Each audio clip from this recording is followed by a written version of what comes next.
गर्व अनुभव यार मोर मोर केमिति बरार ये पाइब मत भुवनेश्वर डाकी मो ना हूँ सर्वेश्वर साहू मो बापा ना भागवत साहू मो माँ जेजेमा ना बुझे भागवत साहू ये बरार कहवा गले आविष्कार कहले एंतुशाल ढेकाल एंतुशाल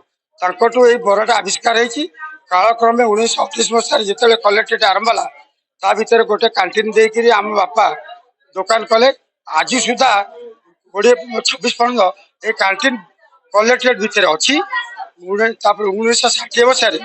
बजार गोटे दुकान खोला से दुकान आज पर्यंत दुकान चालू रही ये बरार महत्व है देशी बिरी चाउल और बादाम तेल पियाज अदा लंका धनिया पत्र भेरसुंगा पत्र पड़ी ये बरा होची ये बरा एत निरा होची जेहेतु बादाम तेल स्वाद अपेक्षा टिके रिफाइन तेल स्वाद बहुत कमी जाऊँगी ढेंकानाल चैनल मत ये आनी तार हिस्ट्री कहवाई जेहेतु एत सम्मान सरकार देले से बहुत गौरवान्वित करुँचा मुझे ढेंकानाल चैनल तरफ गौरवान्वित होती केमती बराटा आम टैक्स पाइब से ढेंकानालवासी बहुत अनुरोध करें भल रकम करूँ और यार मान्य पत्र नहीं खुशी रहतु।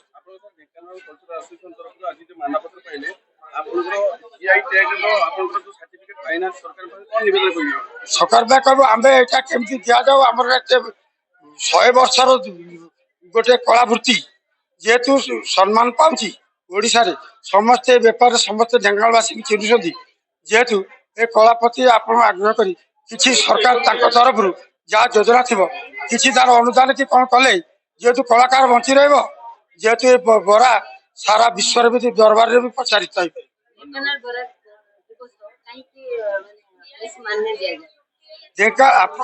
आगुरी लोक मैंने सब प्रकार जलिखा होता किंतु ये ढेंकानाल बराटा प्रथम 100 वर्ष पाखापाखि हम ढेंकानाल मान्यता बरा या जेहेतु गाँ गंडा गले बहुत कम पैसा 5टी टका देले पेट पुरीज गोटे बरा से जो मान्यता रही कौन जलखिया स्वाद एत ना